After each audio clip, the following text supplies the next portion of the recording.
அந்த ஆள் என்ன கண்ணா பண்ணான்னு திட்டி விட்டான் சார். அதை நினைச்சா எனக்கு ரொம்ப வருத்தமா இருக்கு அப்படின்னு சொல்லி கவலைப்பட்டார் ஒருத்தர்.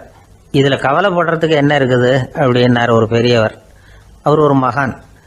என்ன சார் இப்படி சொல்றீங்க, ஒருத்தர் நம்ம பார்த்து திட்டுனா வருத்தமா இருக்காதா அப்படின்னார்.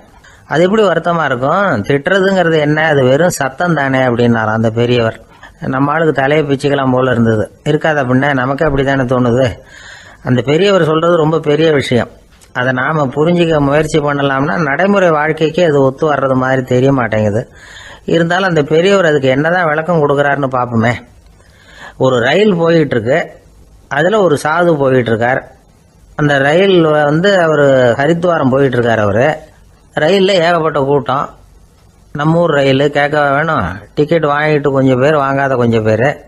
அது என்னத்துக்கு அனாவசியமா டிக்கெட் அப்படிங்கிற நினைப்புல பாதி பேர். இந்த கூட்டத்துக்கு மத்தியில அந்த சாதுவும் போயிட்டு இருக்கிறார். உட்கார்றதுக்காக இருந்த இடத்துல ஒரு ஆள் படுத்திருக்கிறான், கொஞ்சம் முரட்டு ஆசாமி. அவன் காலு பக்கத்துல கொஞ்சோண்டு இடம் பாக்கி இருந்தது. அந்த இடத்துல இந்த சாது உட்காந்துருந்தார். மெதுவா உட்காந்துக்கிட்டார் போய். ஆனா அந்த ஆளு ராத்திரி பூரா இவரை காலால உதச்சிக்கிட்டே இருக்கிறான். அது இவருக்கு ரொம்ப அவமானமா பட்டுது. அதனால துக்கம் ஏற்பட்டது. இருந்தாலும் அதை ஒரு மாதிரியா சகிச்சுக்கிட்டே இவர் வந்து சேர்ந்தார். பொழுது விடிஞ்சது. அந்த சாது ஹரித்வார் வந்து சேர்ந்தார். அங்க ஒரு பெரிய ஞானியை சந்திச்சார். ராத்திரி ரயில்ல அந்த ஆளு உதைச்சதையும் அதனால தனக்கு ஏற்பட்ட துக்கத்தையும் இந்த சாது அந்த ஞானி கிட்ட சொன்னார். சொல்லிவிட்டு, ஏன் சுவாமி, எனக்கு துக்கம் ஏற்பட்டதே அது தப்பா அப்படின்னு கேட்டார். தவறுதான் அந்த ஞானி. உனக்கு இன்னமும் தேக அபிமானம் போகலைங்கிறது தான் அது காட்டுது. அஷ்டாவக்கிரர் என்ன சொல்றார் தெரியுமா? உண்மையான ஞானி யாராவது தன்னை வந்தனை செய்தால் அதற்காக சந்தோஷப்பட மாட்டார், யாராவது நிந்தனை செய்தால் அதற்காக வருத்தப்பட மாட்டார் அப்படின்னு சொல்றார். நிந்தனைங்கிறது ஒரு ஒலி தான். தேகாபிமானம் இருக்கிற வரைக்கும் இந்த ஒலி நம்மளை வேதனைப்படுத்தும். நான் தேகம் இல்லை, ஆத்மா அப்படிங்கிற நினைவு இருந்தா இந்த ஒலி நம்மளை பாதிக்காது. மனு என்ன சொல்றார் தெரியுமா? ஒரு சாதகன் பாராட்டுதலை விஷம்னு நினைச்சு பயப்படணும், அவமானத்தை அமிர்தம்னு நினைச்சு சந்தோஷப்படணுங்கிறார். அவமானப்பட்டா கவலைப்படாம எப்படி இருக்க முடியும் அப்படின்னு தான் நமக்கு தோணும். அதனாலதான் நம்மள யாரும் இதுக்கு உதாரணமா யாரையும் காட்ட முடியல. புத்தரையும் கபீரையும் உதாரணமா காட்டுறாங்க. அவங்களுக்கெல்லாம் அவமானம் ஏற்பட்டப்போ கவலையே படலையாம். புத்தரை அவமானப்படுத்தணுங்கிறதுக்காக கௌசாம்பி ராணி ஒரு இளம் பெண்ணை கொலை பண்ணி சடலத்தை புத்தர் குடிசைக்கு முன்னாடி போட சொன்னார். போட்டாங்க. புத்தர் தான் அந்த பொண்ணை கெடுத்து கொலை பண்ணி விட்டாருன்னு எல்லாரும் நினைச்சாங்க. ஆனா புத்தர் இதை பத்தி கவலையே படல. அப்புறமா உண்மை தெரிஞ்சதும் புத்தர் புகழ் இன்னும் அதிகமாயிட்டது. ஒரு பெரிய சபையில ஒரு மோசமான பொண்ணு நுழைஞ்சு தனக்கும் கபீருக்கும் சம்பந்தம் உண்டுன்னு சொன்னா கபீர் கவலைப்படல. அவங்க மாதிரியெல்லாம் நாமளும் இருக்க கத்துக்கணும். நிந்தனை, அபகீர்த்தி, அவமானம் எல்லாம் ஆண்டவன் கொடுக்கிற பிரசாதம்னு நினைக்கணும் அப்படின்னு சொல்றார் அந்த ஞானி.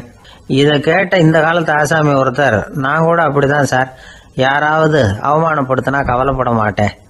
நேத்து கூட ஒருத்தர் என்ன பலார்னு அரைஞ்சுட்டார், நான் கொஞ்சம் கூட கவலைப்படல, பேசாம வந்துட்டேன்னார்.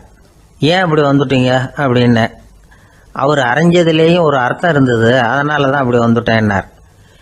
ஏன் அரைஞ்சாருன்னு கேட்டேன். 10 வருஷத்துக்கு முன்னாடி 15 ரூபா அவர்கிட்ட கடன் வாங்கினேன், அதை கேட்டு கேட்டு பார்த்துட்டு கடைசியா தான் அரைஞ்சார் அப்படின்னார்.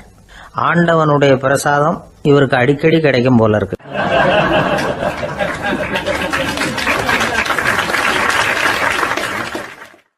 இந்த உலகமே ஒரு நாடக மேடை, நாம எல்லாரும் நடிகர்கள். இது ஞானிகள் சொல்றது. இது ஒரு பக்கம் இருக்கட்டும். இந்த உலகத்துக்குள்ள எத்தனையோ நாடக மேடைகள், எத்தனையோ நடிகர்கள், எத்தனையோ நாடகங்கள், இதெல்லாம் எப்படி ஆரம்பமாச்சு? அதுதான் இன்னைக்கு தகவல். அதாவது ஆதி மனிதன் பேச ஆரம்பிக்கிறதுக்கு முன்னாடி சைகையாலேயே எல்லாத்தையும் சொல்லிட்டு இருந்தான். அதனால அப்பவே நடிப்பு ஆரம்பமாயிட்டது. முதல்ல ஒரு வேட்டையத்தான் அவன் நடிச்சு காட்டியிருப்பான். இவன் எப்படி போனான், எதிரில் மிருகம் எப்படி வந்தது, அதோட எப்படி சண்டை போட்டான், எப்படி அடிச்சு கொண்டுட்டு வந்தான், இதை அப்படியே மற்றவங்களுக்கு நடிச்சு காட்டியிருப்பான். ஏன்னா மொழி கிடையாது. இந்த காலத்துல எல்லாம் நாடகங்கள்ல நடிக்கிறவங்கள நடிகர்கள்ங்கிறோம். ஒரு காலத்துல இவங்களுக்கு என்ன பேரு தெரியுமா? திஸ்பியர்கள் அப்படின்னு பேராம். இதுக்கு காரணம் உண்டு. அதாவது 2000 வருஷத்துக்கு முன்னாடி கிரீஸ் நாட்டுல திசிவியஸ் அப்படின்னு ஒரு ஆள் இருந்தான். அவன் ஒரு பெரிய நாடக கலைஞன். அவன் சில இளைஞர்களை சேர்த்துக்கிட்டான், பயிற்சி கொடுத்தான், நாடக குழுவை உருவாக்கினான், நடிகர்களையும் நாடகத்துக்கு தேவையான பொருள்களையும் ஏற்றிக்கிட்டு போகிறதுக்கு ஒரு வண்டியையும் தயார் பண்ணான். அந்த வண்டியிலேயே அவன் கிரேக்க நாடு பூராவும் சுற்றினான், ஊர் ஊராக நாடகம் போட்டான். ஒரு ஊருக்கு போனதும் அங்கே நாடகம் நடத்த தியேட்டர் இருக்கா அப்படிங்கன்னெல்லாம் பார்க்கறது இல்லை அவன். ஏன்னா அப்போலாம் தியேட்டர்னா என்னென்ன தெரியாது. நாடகம்னா அது ஒரு மூடிய கொட்டைக்குள்ளே தான் நடத்தணுங்கிறது அப்போ யாருக்குமே தோணலை. இந்த வண்டி போகும், அதுவே ஒரு பகுதி அப்படியே ஒரு மேடை மாதிரி விரிச்சிக்கும். அதில் ஏறி நின்றுக்கிட்டு நாடகத்தை நடித்து காட்டுவாங்களாம். மக்கள்லாம் எதிரில் தரையில் உட்காந்து அதை பார்த்துக்கிட்டு இருக்கிறது. உலகத்தின் முதல் நடமாடும் தியேட்டர் இதுதானா. இந்த திசைபிஎஸ் தான் முதலாக உலகத்தில் நாடகம்ங்கிற பொழுதுபோக்கை நடத்தி காட்டினவன் அப்படின்னு சொல்கிறாங்க. அவன் சொந்தமாக நாடகம் எழுதுனா, நடித்தான், நாடகத்தை இயக்கினான். அதனால தான் அவனை first man of the theatre அப்படின்னு சொல்லுவாங்க. அவன் தான் நாடக மேடையின் முன்னோடி. கிரேக்கர் காலத்திலேயே நாடக ஆசிரியர்கள், நடிகர்கள், ரசிகர்கள் இவங்கெல்லாம் உருவாயிட்டாங்களாம். நாடகத்தின் சரித்திரத்தில் இந்த 3 பிரிவும் ரொம்ப முக்கியம். அதாவது கிரேக்க தியேட்டர்கள்லாம் திறந்த வெளி மேடைகள் தான். பெரும்பாலும் மலைச்சரிவுகள், அதுவே படிப்படியாக பண்ணியிருப்பாங்க. கீழே அரைவட்ட வடிவில் மேடை, அதுக்கு ஆர்கெஸ்ட்ரான்னு பேர். பிற்காலத்தில் இதில் உட்காந்து இசைக்குழுவினர் வாய்ச்சதுனால இசைக்குழுவுக்கே ஆர்கெஸ்ட்ராங்கிற பேர் வந்துட்டுது. இப்போ கிரேக்க தியேட்டர்களில் ஒன்று, அதோட காலம் கிமு 340. அதை இன்னமும் பாதுகாத்து வச்சிருக்கிறாங்களாம். எபிடாரஸ் அப்படிங்கிற இடத்துல அது இருக்குதான். இன்னமும் அந்த தியேட்டரை பயன்படுத்திக்கிட்டு வர்றாங்களாம். சிறந்த கிரேக்க நாடகங்கள்லாம் அங்கே நடிக்கிறாங்களாம். ஆரம்ப காலத்திலேயே கட்டணம் கிடையாது. அப்புறம் பின்னாடி தான் நுழைவு கட்டணம்லாம் அப்படியே வந்துட்டு தான். நடிகர்கள் பளபளப்பான ஆடைகள் உடுத்தியிருப்பாங்களாம். இந்த குதிகால் உயர்ந்த காலணிகள் போட்டிருப்பாங்களாம். இதெல்லாம் பழைய குறிப்புகள். பலவிதமான உருவங்களில் மாஸ்க் அப்படின்னு சொல்லப்படுற முகமூடி. அதனால் ஒரே நடிகர் பல வேடங்களில் நடிக்கிறது உண்டான். ஆரம்பத்தில் பெண் நடிகர்கள் கிடையாது, எல்லாம் ஆண் நடிகர்கள் தான். ரோமானியர்கள் தான் முதல் நிரந்தர நாடக மேடையை கட்டினவங்க. அதுதான் முதல் தியேட்டர். கிமு 1048 காலகட்டத்தில் பாம்பிங்கிற நகரத்தில் அதை கட்டியிருக்கிறாங்களாம். கிரேக்க ரோமானிய தியேட்டர்களின் அடிப்படையிலேயே இந்த இத்தாலிய வடிவ அமைப்பாளர்கள் இந்த குதிரை லாட வடிவில் ஒரு ஆடிட்டோரியத்தை உருவாக்கினாங்களாம். இப்படி அதை பற்றி நிறைய தகவல் இருக்குது. 1576 லண்டனில் இந்த வின்ஸ்பர்ரி, அப்புறம் இந்த பில்ட்ஸில், அப்புறம் ஜேம்ஸ் இப்படிங்கிறவர் முயற்சியால் தான் இங்கிலாந்தில் முதல் தியேட்டர் உருவாச்சான். அப்படி ஒருத்தர் இருந்தாராம். உலக நாடக மேடையின் வரலாறு இதுதான். அதாவது இப்பெல்லாம் அறிவியல் வளர்ச்சி அதிகமாயிட்டுது. திரைப்படம், தொலைக்காட்சி எல்லாம் வந்தாச்சு. ஒவ்வொரு வீடுமே ஒரு குட்டி தியேட்டர் மாதிரி ஆயிட்டுது. தொலைக்காட்சி முன்னாடி உட்காந்து எழுந்திருக்கவே மனசு வர்றதில்லை. ஒரு அம்மா ஒரு மனோதத்துவ டாக்டரை தேடிட்டு வந்தாங்களாம் இந்த காலத்தில். டாக்டர், எங்கள் வீட்டுக்காரர் எப்போ பார்த்தாலும் டிவி முன்னாடி உட்காந்துக்கிட்டு அதையே வெறிச்சு பார்த்துக்கிட்டு இருக்கிறார், உத்து பார்த்துக்கிட்டு இருக்கார், எனக்கு சந்தேகமாக இருக்குன்னாங்களாம். இது மனக்கோளாறு இல்லைங்க, ஆர்வக்கோளாறு, அவ்வளவுதான், இதுக்காக பயப்படாதீங்கன்னாராம் டாக்டர். அப்படி இல்லை டாக்டர், டிவி ஓடும் பொழுது நாம எல்லாம் அதை பார்க்குறோம், சரி, ஆனால் அவர் அப்படி இல்லை, டிவியை நிறுத்தினதுக்கு அப்புறமும் அதையே உத்து பார்த்துட்டு உட்காந்துருக்கிறார், அதனால தான் சந்தேகப்பட்டு உங்ககிட்ட வந்தேன் அப்படின்னாங்களாம்.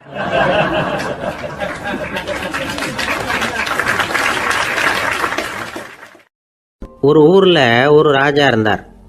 பெரிய அரண்மனையில் தான் இருக்கிறார். எல்லா வசதியும் இருந்தது. இருந்தாலும் அவர் எல்லாரும் சொல்கிறது எப்படி தெரியுமா, பிச்சைக்கார ராஜா. அப்படி ஒரு பேர் அவருக்கு நிலைச்சி போச்சு. ஜனங்களும் சரி, மற்ற தேசங்களில் உள்ளவங்களும் சரி, அவர் அந்த பேர் சொல்லியே குறிப்பிடுறது வழக்கமாக போட்டுது. இது அவருக்கு ரொம்ப கவலையாக போச்சு. என்ன இது, நம்மளை தேடி வர்றவங்களுக்கெல்லாம் நாம் சோறு போடுறோம், நம்ம புகழ்ந்து பாடல் ஏற்றி கொண்டு வர்ற புலவர்களுக்கெல்லாம் அவங்க எப்படி வந்தாலும் ஒருவேளை சோறு போடணுங்கிறது உத்தரவு. இவ்வளவுலாம் செஞ்சும் நம்மளை போய் பிச்சைக்கார ராஜான்னு எல்லாரும் சொல்கிறாங்களே, அது ஏன், எதுக்காக இப்படி சொல்கிறாங்க?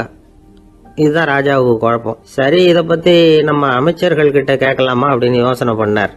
இந்த விஷயத்தை போய் அவங்ககிட்ட எப்படி கேட்கறதுன்னு அவருக்கு தயக்கமாக இருந்தது. கௌரவ குறைச்சலாக தெரிஞ்சுது அவருக்கு. சரி, சாதாரண குடிமக்கள்கிட்ட இதை பற்றி கேட்கலாமா அப்படின்னு யோசனை பண்ணார். கேட்கலாம், ஆனால் அவங்க யாரும் ராஜா முன்னாடி வந்து நின்று தைரியமாக பேசக்கூடிய அளவுக்கு இல்லை. ராஜாவோட குழப்பம் நாளுக்கு நாள் அதிகமாக போச்சு. கடைசியாக அவர் ஒரு முடிவுக்கு வந்தார். அதாவது இதை பற்றி ஒரு பிச்சைக்காரங்கிட்டே கேட்டு பார்த்துட்டா என்ன, இதுதான் அவர் பண்ண முடிவு. உடனே மாறு வேஷம் போட்டுக்கிட்டு நகர்வலம் போனார். ஒரு பிச்சைக்காரனை கண்டுபிடிச்சார். இதை பாருப்பா, நம்ம ராஜாவை எல்லாரும் பிச்சைக்கார ராஜான்னே சொல்கிறாங்களே, அதுக்கு என்ன காரணமாக இருக்கும் அப்படின்னு கேட்டார். அதுக்கு அவன் சொல்கிறான், இதுக்கான பதிலை இன்னும் ஒரு 30 நாளில் சொல்கிறேன் அப்படின்னா. உடனே இவருக்கு சந்தோஷம். உண்மையை அவங்ககிட்ட சொன்னார். நான் வேற யாரும் இல்லை, நான் தான் இந்த நாட்டு ராஜா. இப்போ நீ என் கூடவே வந்துடு, அரண்மனையிலேயே தங்கிக்கோ. 30 நாள் கழித்து எனக்கு பதில் சொல்லிவிட்டு அதுக்கப்புறமா நீ போகலாம் அப்படின்னு சொல்லி அழைச்சிட்டு வந்துட்டார். அரண்மனையில் ஒரு மூலையில் அவன் தங்கறதுக்கு இடம் கொடுத்தார். தினம் 2 வேளையும் இவனுக்கு சோறு போடுங்க அப்படின்னு உத்தரவு போட்டார். ராஜா கொடுத்த இடத்துல போய் உக்காந்துக்கிட்டான் அந்த பிச்சைக்காரன். தினமும் அந்த அரண்மனையில் நடக்கிறதையெல்லாம் கவனிச்சிட்டு வந்தான். வேளைக்கு சாப்பாடு வரும், சாப்பிட்டுக்கிட்டு இருக்கான். இப்படி 30 நாள் முடிஞ்சுது. ராஜா வந்தார். என்ன, என்னோட கேள்விக்கு பதில் என்னன்னு கண்டுபிடிச்சிட்டியான்னார். கண்டுபிடிச்சிட்டேன்னா. என்ன எல்லாரும் பிச்சைக்கார ராஜான்னு சொல்கிறாங்களே, அது நியாயமா படுதா உனக்குன்னு கேட்டார்.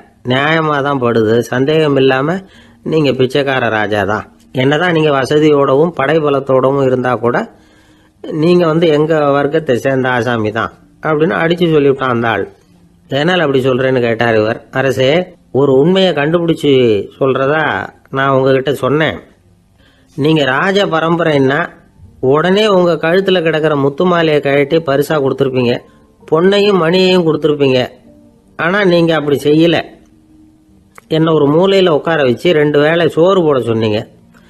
உங்களை தேடி யார் வந்தாலும், யார் பாராட்டி பேசினாலும் அல்லது பிரச்சனைகளை சொன்னாலும் நீங்கள் செய்கிற ஒரே காரியம் சோறு போடுறது தான். பிச்சைக்காரனுக்கு சோறு மட்டும்தான் உலகம். உங்கள் விஷயத்திலையும் நீங்கள் அப்படி தான் நினைக்கிறதாக தெரியுது. நல்லா கவனிங்க. எந்த ஒரு பிரச்சனைக்கும் சோறு தான் முடிவுன்னு நினைக்கிறீங்க பாருங்க. நீங்கள் சந்தேகமில்லாத எங்களை சேர்ந்த ஆளு தான் அப்படின்னு விட்டான் அந்த பிச்சைக்காரன். அதுக்கப்புறம் தான் அந்த ராஜா தன்னுடைய தவறுகளை எல்லாம் தேர்த்திக்கிட்டாராம். பசின்னு வர்றவங்களுக்கு சோறு தான் போடணும், அது தப்பு இல்லை. பாராட்ட வர்றவங்களுக்கெல்லாம் சோத்தையே போட்டு அனுப்புனா இப்படி தான் பேர் வரும். எனக்கு தெரிஞ்ச ஒருத்தர் தினமும் யாராவது ஒருத்தரை தன் வீட்டுக்கு அழைச்சிட்டு போவார், சாப்பாடு போட்டு அனுப்புவார். முன்னறிவிப்பு இல்லாமல் திடீர்னு ஒரு விருந்தாளியோட வீட்டில் போய் இவர் நிற்கிறது வழக்கம். அந்த அம்மாவும் இவருக்காக தயார் பண்ணி வச்சிருந்ததை இவர் அழைச்சிட்டு வந்திருக்கிற விருந்தாளிக்கு போட்டுருவாங்க.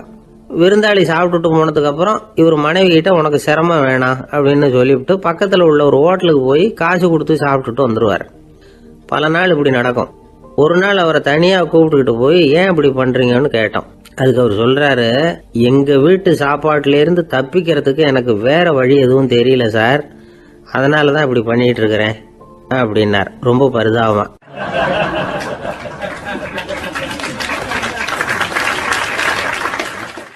ஒரு மனுஷனுக்கு 3 விதத்தில் கர்வம் உண்டாகிறதுக்கு வாய்ப்பு உண்டு.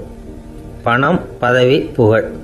பணம் அதிகமாக வந்தால் கர்வம் வரலாம், பதவி பெருசாக வந்துட்டுதுன்னா கர்வம் வரலாம், புகழ் அதிகமாக போனாலும் கர்வம் வரலாம். இந்த 3 வகையான கர்வத்துக்கும் இடம் கொடுக்காமல் இருக்கிறாங்க பாருங்கள், அவங்க தான் சிறந்த மனிதர்கள். ஒரு பெரிய பொறுப்பில் இருக்கிறவங்களுக்கு கர்வம் வந்துடக்கூடாது. அப்படி வந்துட்டுதுன்னா அது எல்லாருக்கும் இடைஞ்சல். ஒரு ராஜா இருந்தார். அவர் ஒரு நாள் தன்னுடைய தலைநகரத்தை சுற்றி வந்துக்கிட்டு இருந்தார். ஒரு இடத்துல ஒரு அழகான நிலத்தை பார்த்தார். ஆஹா, இந்த இடத்துல நமக்குன்னு ஒரு மாளிகையை கட்டினா எவ்வளோ நல்லா இருக்கும் அப்படின்னு நினச்சார். ராஜா நினச்சா அது முடியாத காரியமா? சரி, இந்த நிலம் யாருக்கு சொந்தம்னு விசாரிங்க அப்படின்னார் பக்கத்தில் இருந்தவங்கக்கிட்ட. அவங்கெல்லாம் ஓடி போய் விசாரித்தாங்க. அந்த இடம் ஒரு வயசான கிழவிக்கு சொந்தம், வயசான அம்மாவுக்கு சொந்தமாக. அந்த அம்மா தான் அதில் ஒரு குடிசையை போட்டு குடியிருந்துக்கிட்டு இருக்கிறாங்க.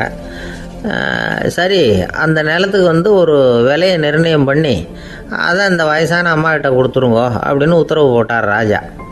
ஆனால் அந்த அம்மா, இது எங்கள் பூர்வீக இடம், இதை விற்க மாட்டேன் அப்படின்னு சொல்லிவிட்டுது. சரி, 2 பங்கு விலை கொடுக்குறோம்னு சொல்லி பாருங்க அப்படின்னாங்க. அப்படியே சொன்னாங்க அரண்மனை ஆட்கள். அதுக்கும் சம்மதிக்கலை அந்த அம்மா. இதை கேள்விப்பட்டதும் ராஜாவுக்கு கோபம் வந்துட்டுது. தன்னுடைய ஆளுங்களை கூப்பிட்டார். போய் அந்த குடிசையை பிரித்து எறிங்க, காசெல்லாம் ஒன்றும் கொடுக்காதீங்க அப்படின்னு கத்தினார். அவ்வளோதான். அடுத்த நிமிஷம் அரண்மனை ஆசாமிகள் போனாங்க, குடிசையை பிரித்து எரிஞ்சாங்க. அந்த வயசான அம்மா இருக்குது, அதுவும் அந்த இடத்த விட்டு துரத்தி விட்டாங்க. அந்த இடத்துல ஒரு அரச மாளிகையை கட்டி முடிச்சிட்டாங்க. அந்த வயசான அம்மா பாவம், ராஜாவே இப்படி பண்ணால் யார்கிட்ட போய் முறையிட முடியும்? ஒரு ஞானி இருந்தார், அவர்கிட்ட போய் சொன்னாங்க. அவர் இவங்க சொன்னதை கேட்டு மனசில் வச்சுக்கிட்டார். ஒரு நாள் அந்த ராஜாவே இந்த ஞானியை கூப்பிட்டார். புதுசாக ஒரு மாளிகை கட்டியிருக்கிறேன், வந்து பாருங்கன்னு. சரின்னு சொல்லி இந்த பெரியவர் ஒரு நாள் இந்த மாளிகைக்கு போனார். சும்மா போகல, ஒரு கழுதையையும் ஓட்டிகிட்டு போனார். கொஞ்சம் சாக்குகள், வெத்து சாக்கு, அதையும் எடுத்து கழுதை முதுகில் போட்டு கழுதையை ஓட்டிக்கிட்டு போகிறார். ராஜா பார்த்தார். அவருக்கு இது ஆச்சரியமாக இருந்தது. என்ன இது மாளிகைக்கு வந்துட்டு போங்கன்னு கூப்பிட்டா கழுதை சாக்கு இதெல்லாம் கொண்டு வராரு, ஒன்றும் புரியலையேன்னு நினச்சார். எதுக்காக இதெல்லாம்னு கேட்டார். அரசருடைய தோட்டத்திலேருந்து கொஞ்சம் மண் எடுத்துகிட்டு போகிறதுக்கு ஆசைப்பட்றேன், அதுக்கு நீங்கள் அனுமதி கொடுக்கணும் அப்படின்னாரு இவர். இது என்ன வேடிக்கையான கோரிக்கையாக இருக்குது அப்படின்னு நினச்சார் ராஜா. இருந்தாலும் மண் தானே கேட்குறாரு, எடுத்துகிட்டு போகட்டுமே அப்படின்னு நினச்சார். சரின்னு அனுமதி கொடுத்தார். அந்த பெரியவர் தோட்டத்துக்கு போனார், மண்ணை வெட்டினார், சாக்கில் போட்டு நிரப்புனார். ராஜாவை கொஞ்சம் கிட்ட வாங்கன்னு கூப்பிட்டார். இந்த மண் மூட்டையை தூக்கி கழுதையோட முதுகில் வைக்கணும், கொஞ்சம் உதவி பண்ணுங்கன்னார். ஓ பண்ணுறேனே அப்படின்னு சொல்லி ராஜா கிட்ட போனார். மூட்டையை தூக்கி பார்க்குறாரு, முடியல, திணறி போயிட்டார். இப்போ அந்த ஞானி பேசினாராம். அரசே, இந்த ஒரு சாக்கு மண்ணையே உங்களால் தூக்க முடியல, அந்த கிழவிகிட்ட இருந்து அந்த அக்கிரமமாக அபகரித்த இந்த தோட்டம் பூராவையும் சுமக்கணும்னு ஆசைப்படுறீங்களே, அது உங்களால் முடியுமா அப்படின்னு கேட்டாராம். ராஜா யோசனை பண்ண ஆரம்பித்தார். தன்னுடைய செயலுக்காக வருத்தப்பட்டாராம். அந்த வயசான அம்மாவை உடனடியாக வரவழைச்சார். தாயே, தப்பு பண்ணிட்டேன், என்னை மன்னிச்சுக்குங்க, இன்னையிலேருந்து இந்த மாளிகையும் தோட்டமும் உங்களுக்கு தான் சொந்தம் அப்படின்னு சொல்லிவிட்டாராம். போகிறப்ப இந்த உலகத்திலேருந்து எண்ணத்தை எடுத்துகிட்டு போக போகிறோம், அதனால் ரொம்பவும் அலட்டிக்க வேண்டியதில்லை, கர்வப்பட வேண்டியதில்லை அப்படிங்கிறது ஒரு பெரிய உபதேசம். ஒரு பெரிய மனுஷன் சாக கிடந்தார், ரொம்பவும் அழுதார். ஏன் அழறீங்க அப்படின்னு கேட்டாங்க சுற்றி இருந்தவங்க. நான் சாகிறதுக்காக கவலைப்படலை, நான் நம்ம ஜனங்களுக்காக எவ்வளவோ காரியம்லாம் செஞ்சுக்கிட்டு வந்தேன். நான் செஞ்சுக்கிட்டு வந்த சேவையை இனிமேல் யார் செய்ய போகிறாங்க, அது யாரால முடியும், அதை நினச்சி தான் அழறேன் அப்படின்னாராம். ஒருத்தர் முன்னாடி வந்தார். அதுக்காக நீங்கள் கவலைப்படாதீங்க, உங்கள் சேவையை தொடர்ந்து செய்கிறதுக்கு என்ன மாதிரி இளைஞர் பட்டாலும் தயாராக இருக்குது, இருந்தாலும் எங்கள் கவலை என்னென்னா அப்படின்னு இழுத்தார். என்ன சொல்லுங்கன்னு கேட்டார் அவர். நீங்கள் இது வரைக்கும் என்ன சேவை செஞ்சுக்கிட்டு வந்தீங்க, அதுதான் எங்களுக்கு இன்னமும் புரியாத புதிராக இருக்குது அப்படின்னாராம் அவர்.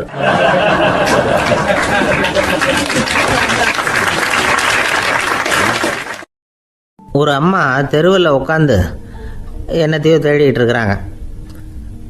அந்த அம்மா ஒரு சூஃபி ஞானி. அவங்க பேர் என்னென்னா ரபியா அல் அடாவியா. அந்த அம்மாவுக்கு கண் கூட தெளிவாக தெரியாது. அந்த பக்கமாக வந்த சில பேர் இவங்களுக்கு உதவி செய்கிறதுக்காக வந்தாங்க. என்ன தேடிட்டு இருக்கிறீங்க அப்படின்னு கேட்டாங்க. இதுக்கு அந்த அம்மா, அந்த கேள்வி அவ்வளோ முக்கியத்துவம் இல்லை, நான் தேடிட்டு இருக்கிறேன், உங்களால் முடிஞ்சால் எனக்கு உதவி பண்ணலாம் அப்படின்னாங்களாம். உதவி செய்ய வந்தவங்களுக்கு ஆச்சரியம்.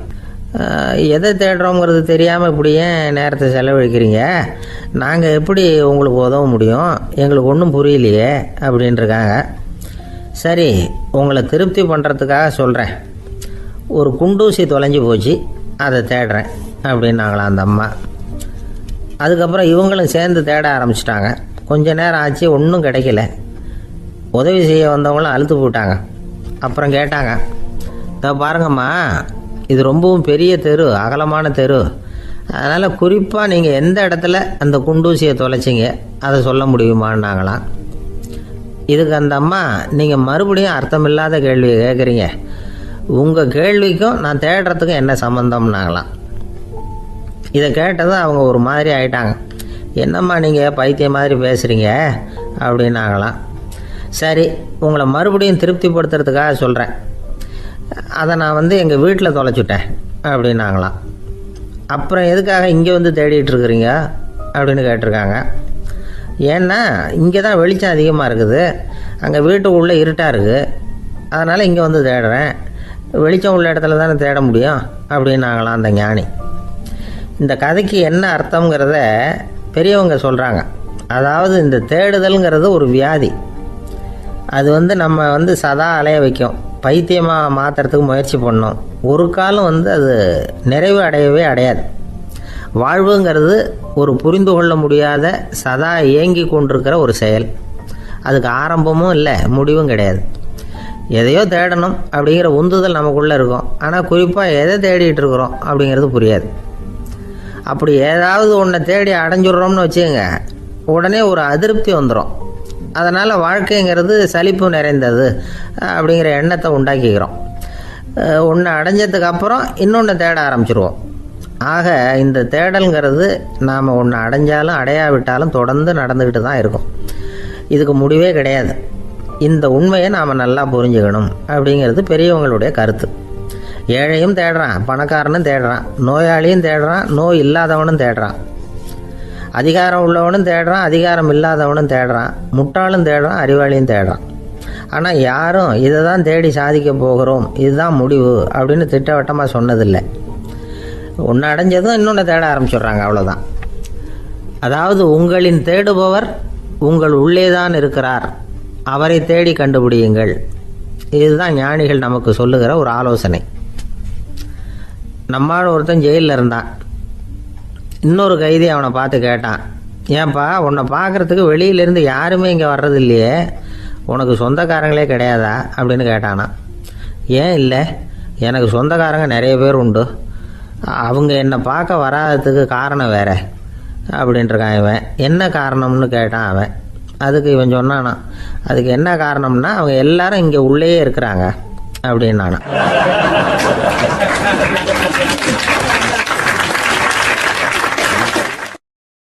ஒரு நாள் ராமர் அரசவையில் உட்கார்ந்துருக்கிறார். ராமராஜ்யம் நடந்துக்கிட்டு இருந்த நேரம். அந்த சமயத்தில் ஒரு நாய் அரச சபைக்கு வந்துதான். அது தலையில் அடிபட்டு ரத்தம். அந்த கோலத்தில் அது அங்கே வந்தது. எல்லாரும் ஆச்சரியமாக அதை பார்த்தாங்க. ராமரும் அந்த நாயை பார்த்தார். நீங்கள் வந்த காரியம் என்ன, என்ன நடந்தது, எதுவாக இருந்தாலும் பயப்படாமல் சொல்லு அப்படின்னார். உடனே அந்த நாய் மெதுவாக சொல்ல ஆரம்பிச்சுதான். ஐயா, நான் தெருவில் போய்கிட்டு இருந்தேன். வழியில் ஒருத்தர் வந்தார். அவர் வேத சாஸ்திரம்லாம் படித்த பெரியவர். அவர் எந்த காரணமும் இல்லாமல் அவர் கையில் வச்சுருந்த குச்சியால் என் தலையில் அடிச்சுட்டார். அதுதான் தலையில் ரத்தம். இதை நீங்கள் விசாரித்து தகுந்த தீர்ப்பு வழங்கணும் அப்படின்னு தான் அந்த நாய். ராமர் பார்த்தார். உடனே தன்னுடைய காவலர்களை அனுப்புனார். அந்த ஆளை எங்கே இருந்தாலும் போய் கொண்டுகிட்டு வாங்க அப்படின்னு விட்டார். காவலர்கள் போனாங்க. அந்த ஆளை பிடிச்சி கொண்டு வந்துட்டாங்க.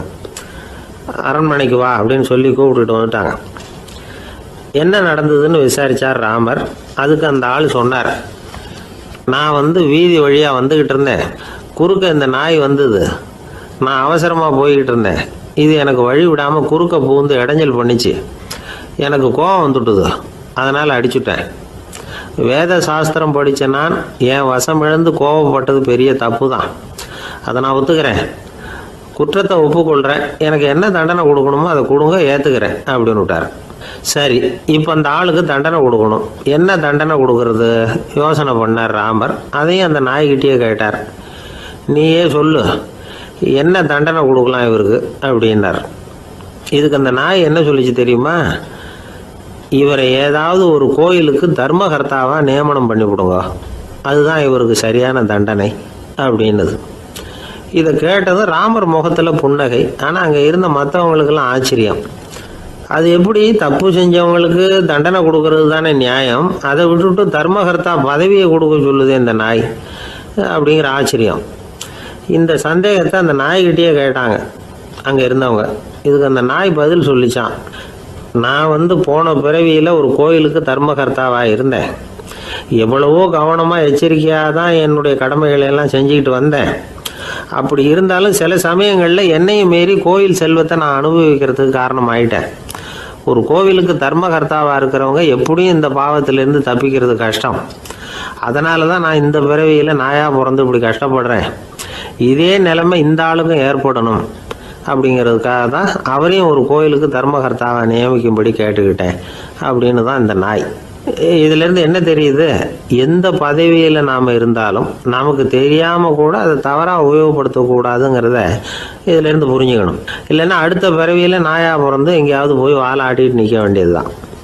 கோவில் வாசலில் 2 நாய் பேசிக்கிட்டு இருந்துதான். போன ஜென்மத்தில் நான் மனுஷனாக தான் இருந்தேன். ஒரு கோவில் பூசாரி பேச்சை கேட்டுவிட்டு அவரோட கூட்டு சேர்ந்துக்கிட்டு ஆண்டவன் போட்டிருந்த நகையெல்லாம் அபகரித்து என்கிட்ட கொடுத்தாரு அவர். நான் எடுத்துகிட்டு வந்துட்டேன். திருடினது அந்த ஆள் தான், எடுத்துக்கிட்டு வந்தது தான் நான். இருந்தாலும் நான் மட்டும் நாயாக பிறந்துட்டேன். இப்போ மட்டும் அந்த பூசாரி என்கிட்ட மாட்டினா கடித்து குதறி விடுவேன் அப்படின்னு தான். அவசரப்பட்டு அப்படி செஞ்சுடாதே, பதிலுக்கு அவரும் உன்னை திருப்பி கடித்தாலும் கடிச்சிருவார். ஏன்னா அவரும் இப்போ ஒரு நாயாக தான் பிறந்திருக்கிறார் அப்படின்னு தான் இன்னொன்று. அது எப்படி உனக்கு தெரியும்னு தான் இது. நான் தானே அது அப்படின்னு தான் அந்த நாய்.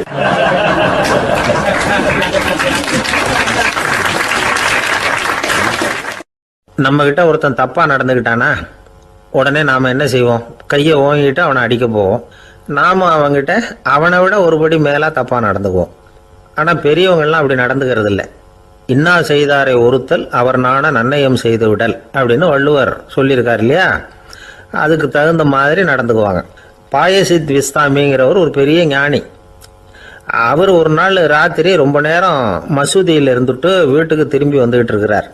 வழியில் ஒரு குடிகாரன், அவன் கையில் ஒரு இசைக்கருவி, அதை கண்ணா பின்னான்னு மீட்டிக்கிட்டு வாய்க்கு வந்தபடி என்னத்தையோ பாட்டுன்னு நினச்சிக்கிட்டு பாடிக்கிட்டு அவன் பாட்டுக்கு கிடக்கிறான் வழியில். அதோடு இருந்தாலும் பரவாயில்ல, அந்த பக்கமாக வழியில் போகிறவங்க வர்றவங்களையெல்லாம் பார்த்து கண்ணா பின்னான்னு திட்டிக்கிட்டு இருக்கிறான், ரொம்ப வளர்க்குறான். பாயசீத் பிஸ்தாமிங்கிற அந்த பெரியவர் அந்த வழியாக போகிறார். அவனை பார்க்குறார். அவனுடைய நிலைமையை பார்த்துட்டு பரிதாபப்படுறார். ஏன்பா இது மாதிரிலாம் நடந்துக்கிற, இப்படி நடக்கலாமா அப்படின்னு ஏதோ கொஞ்சம் புத்திமதி சொல்கிறதுக்கு ஆரம்பித்தார். அவனுக்கு கோபம் வந்துட்டுது. கையில் வச்சிருந்த வாத்திய கருவி அதால் ஓங்கி அந்த பெரியவர் தலையில் ஒரு அடி கொடுத்தான். ரத்த காயம் ஏற்பட்டு போச்சு. அவன் கையில் இருந்த இசைக்கருவியும் அடித்த வேகத்தில் ரெண்டாக உடஞ்சி போச்சு. அவ்வளோ வேகமாக அடிச்சிருக்கான். இவ்வளவு தூரத்துக்கு நடந்து போச்சுல்ல, அந்த மாபெரும் ஞானி வாயை திறந்து ஒரு வார்த்தை கூட பேசலை. பேசாமல் தலையை பிடிச்சிக்கிட்டு அவர் பாட்டுக்கு போயிட்டார். மறுநாள் அந்த பெரியவர் என்ன பண்ணார் தெரியுமா? கொஞ்சம் இனிப்பு பண்டங்கள், கொஞ்சம் பணம், இது ரெண்டையும் ஒரு ஆள் மூலமாக அனுப்பி வச்சார் அந்த குடிகாரனுக்கு. அவனுக்கு ஒன்றும் புரியல. என்ன விவரம்னு விசாரித்தான். வந்த ஆள் ஒரு கடுதாசியை நீட்டினான். அதில் விவரம் இருந்தது. ஞானி எழுதியிருக்கிறார், இதை பார்ப்பா, உங்களுடைய இசைக்கருவி உடையறதுக்கு என்னுடைய தலை காரணமாக ஆயிட்டுது. அதுக்காக நான் ரொம்ப வருத்தப்படுறேன். அதுக்காக தான் பணம் அனுப்பி வச்சுருக்கேன். வேறு புதுசாக ஒரு இசைக்கருவி வாங்கிக்கோ. அப்புறம் இன்னொரு விஷயம், நேற்றுக்கு ராத்திரி என்கிட்ட ஏகப்பட்ட கசப்பான வார்த்தைகளை பேசினேன். இதோடு அனுப்பியிருக்கிற இனிப்பு பண்டங்களை சாப்பிட்டு உன்னுடைய நாவில் உள்ள கசப்பை மாற்றிக்கோ அப்படின்னு அதில் எழுதப்பட்டிருந்தது. இந்த சமயத்தில் அவன் குடி மயக்கத்தில் இல்லை, தெளிஞ்சு போயிருந்த நேரம் அது. அதனால் அதை படித்த உடனே அவனுக்கு ரொம்ப வெக்கமாக போச்சு. தலை குனிஞ்சான், யோசனை பண்ணான். கொஞ்ச நேரத்தில் தன்னுடைய நண்பர்கள் சில பேரையும் கூப்பிட்டுக்கிட்டு நேராக அந்த ஞானி இருக்கிற இடத்துக்கு ஓடினான். அவர் காலில் விழுந்தான். அவர்கிட்ட மன்னிப்பு கேட்டுக்கிட்டான். பெரியவங்களே தெரியாமல் நான் இந்த பாவ செயலை பண்ணிவிட்டேன், என்னை மன்னிச்சுங்க. உங்களுடைய பொறுமையும் போதனையும் என்னுடைய கண்ணை திறந்துட்டுது. இனிமேல் நானும் என்னுடைய நண்பர்களும் நல்ல வழியில் திருந்தி வாழ போகிறோம் அப்படின்னா. ஞானி செய்த நன்னயம் குடிகாரனை எப்படி திருத்திருக்கு பார்த்தீங்களா? இந்த கதையை கேட்டுவிட்டு ஒருத்தர் சொன்னார், என் வாழ்க்கையில் கூட அப்படி ஒரு சம்பவம் நடந்தது சார். நானும் ஒரு நாள் ராத்திரி ஓவராக குடிச்சிட்டு ஒரு கிட்டாரை வாசிச்சுக்கிட்டு கண்ணாபின்னான்னு உளறிக்கிட்டு திட்டிக்கிட்டு இருந்தேன். அந்த சமயம் அந்த வழியாக ஒருத்தர் வந்தார். ஓங்கி தலையில் ஒரே ஒரு அடி, ரத்தம் வந்துட்டுது.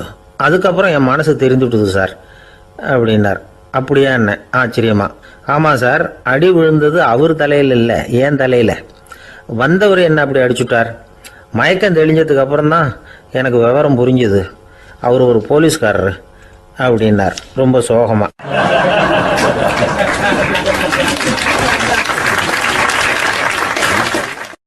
அந்த ஆளுக்கு பேச தெரியாது, அவர்கிட்ட கொஞ்சம் எச்சரிக்கையாக நடந்துக்கோ அப்படின்னு சொல்கிறது உண்டு. அப்படின்னா என்ன அர்த்தம்?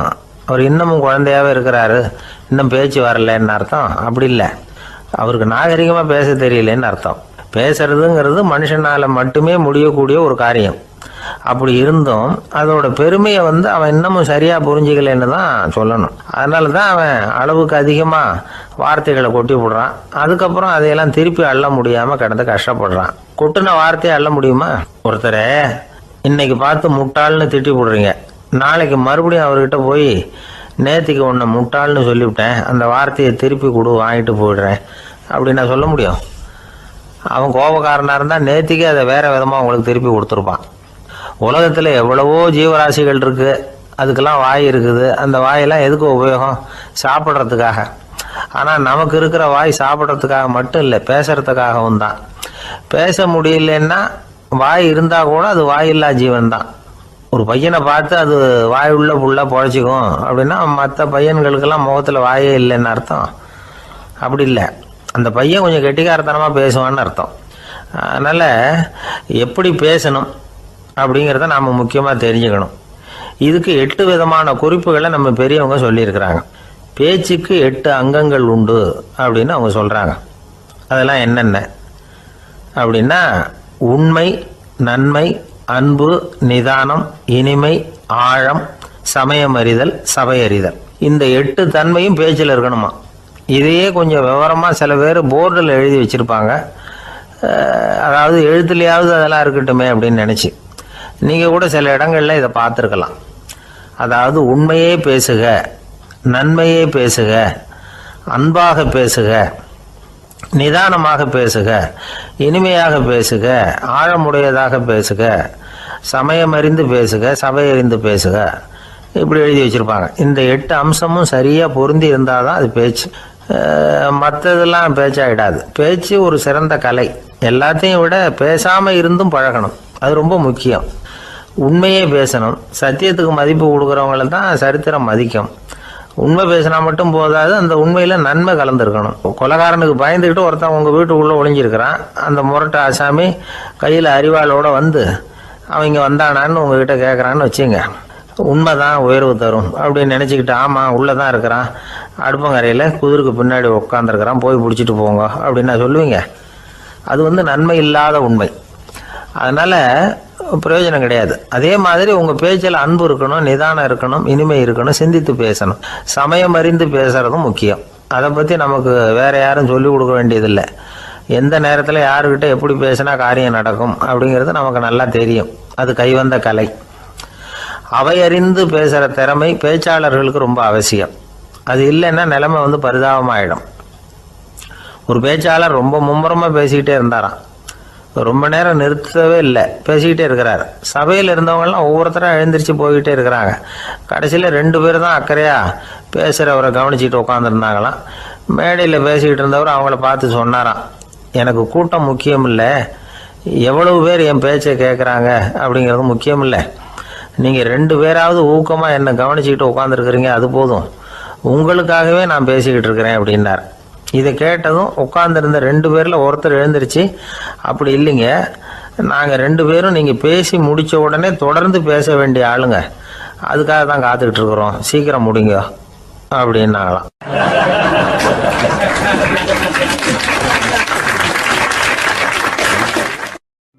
இந்த காலத்து புள்ள ஒருத்தன் தன்னோட அப்பாவை பார்த்து சொன்னான், அப்பா நான் உனக்கு உதவி செய்யலாம்னு நினைக்கிறேன், என்ன உதவி செய்யணும்னு சொல்லு அப்படின்னா. நீ சும்மா இருந்தால் அதுவே எனக்கு செய்கிற பெரிய உதவிடா அப்படின்னார் அப்பா. சும்மா இருக்கிறதும் ஒரு உதவி தான், அது மாதிரி மௌனமும் ஒரு சமூக சேவை தான் அப்படிங்கிறார் காஞ்சி பெரியவர். நமக்கு 5 புலன்கள் இருக்குது, மெய், வாய், கண், மூக்கு, செவி. இந்த 5லேயும் அதிகப்படியான வேலை எதுக்குன்னு நினைக்கிறீங்க? வாய்க்கு தான். ஏன்னா அதுக்கு 2 வேலை. இப்போ கண்ணுக்கு பார்க்குறது மட்டும்தான் வேலை, காதுக்கு கேட்குறது மட்டும்தான் வேலை, மூக்குக்கு வாசனை அறியறது தான் வேலை, உடம்புக்கு உணர்றது மட்டும்தான் வேலை. ஆனால் வாய் அப்படி இல்லை, அதுக்கு 2 வேலை. சாப்பிட்றதும் அதுதான், பேசுகிறதும் அதுதான். அதாவது வாய் ஒன்று தான் கர்மேந்திரியமாகவும் இருக்குது, ஞானேந்திரியமாகவும் இருக்குது அப்படின்னு சொல்லுவாங்க. சாப்பாட்டில் உட்காந்தா எந்தெந்த ஆகாரம் என்னென்ன ருசின்னு அறிவிக்கிற வேலையும் செய்யுது. சபையில் உட்காந்தா பாடுறது, பேசுறது, சிரிக்கிறது, இது மாதிரியான வேலையும் செய்யுது. இன்னொரு வித்தியாசம், கண்ணு, காது, மூக்கெல்லாம் ஸ்ட்ரெயின் பண்ணிக்கிட்டு வேலை செய்கிறதில்ல. ஒரு ரோஜா பூ பார்த்தா உடனே மூக்கு அப்படியும் இப்படியும் அசைய ஆரம்பிக்கிறதில்ல. ஒரு சங்கீதத்தை கேட்ட உடனே காது ஆட ஆரம்பிக்காது. ஆனால் வாய் அப்படி இல்லை, அது பேசினாலும் சரி சாப்பிட்டாலும் சரி அசைஞ்சு தான் ஆகணும். ஆக மற்றதை விட வாய்க்கு வேலை ஜாஸ்தின்னு தெரியுது. சாப்பிட்றது, பேசுறது அப்படின்னு 2 காரியம் அதுக்கு. இப்படி 2 காரியம் இருக்கிறதுனால அது 2ஐயும் பாதியாக குறைச்சிக்கணுங்கிறது கடவுள் அபிப்பிராயமாக இருக்கணும் அப்படிங்கிறார் காஞ்சி பெரியவர். ஆனால் இப்போ நாம் அப்படியா நடந்துக்கிறோம்? அதுக்கு நேர்மாறாக நடந்துக்கிறோம். நாம் சாப்பிட்றதும் அதிகம், பேசுகிறதும் அதிகம். 2 வேலையையும் தேவைக்கு அதிகமாகவே செய்கிறோம். வாய் தான் ரொம்ப ஓவர் ஒர்க்குடு. அதுக்கு ஓய்வு கொடுத்தா உடம்பும் நல்லாயிருக்கும், உலகமும் நல்லாயிருக்கும். மௌன விரதம் இருக்கிறதெல்லாம் எதுக்காக நினைக்கிறீங்க? இதுக்காக தான்.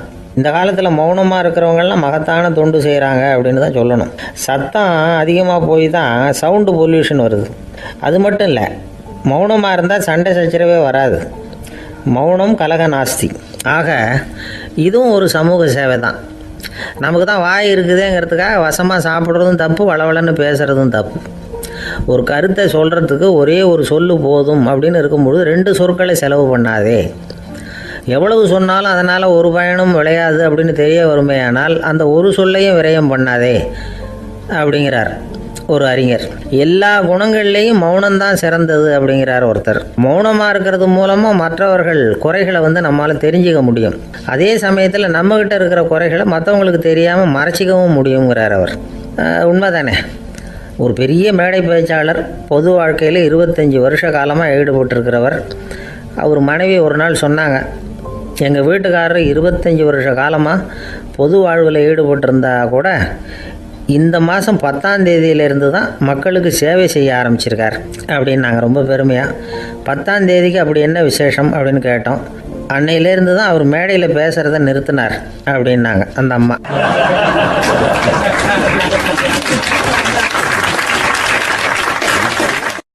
ஒரு ஆசாமி வேகமாக ஓடிக்கிட்டு இருந்தான். ஏன் இப்படி ஓடுறேன்னு கேட்டார் இன்னொருத்தர். அங்கே ஒரு ஆள் அடிபட்டு கிடக்கிறான், அதை பார்த்தேன், உடனே ஓடுறேன்னா. எங்கேன்னு கேட்டார். ஆஸ்பத்திரிக்குன்னா. ஒரு ஆள் அடிபட்டு கிடக்கிறத பார்த்தா உடனடியாக நாம் செய்ய வேண்டியது முதல் உதவி, அதுக்கப்புறம் தான் ஆஸ்பத்திரி. இன்றைக்கி விபத்துங்கிறது சர்வசாதாரணமாக நடந்துக்கிட்டு இருக்குது. வாகன விபத்து, வெடிகுண்டு விபத்து, தீ விபத்து, கட்டடம் சரியறது, பூகம்பம், இப்படி நிறைய நடக்குது. ஒரு விபத்தை பார்த்துட்டா நம்மளில் பல பேர் நமக்கு என்னத்துக்கு வம்புன்னு ஒதுங்கி போயிடுறதும் உண்டு. சில பேர் துணிஞ்சு கிட்ட போய் உதவி செய்கிறதும் உண்டு. அப்படி உதவி செய்ய நினைக்கிறவங்களுக்கு உபயோகப்படுற தகவல் இது. விபத்தில் காயமடைஞ்சவங்களை 3 பிரிவாக பிரிக்கலாமா. முதல் வகை கொஞ்சம் சீரியஸானது, உயிருக்கு உடனே ஆபத்து தரக்கூடியது. மூளை காயம், முகம், கழுத்து காயங்கள், இருதயம், நுரையீரல் காயங்கள், வயத்தில் உள்ளுறுப்பு காயங்கள், அதிகப்படியான இரத்தப்போக்கு, இதனால எல்லாம் பாதிக்கப்பட்டிருந்தால் அது முதல் வகை அப்படின்னு நாமளே மனசுக்குள்ளே முடிவு பண்ணிக்கணும்.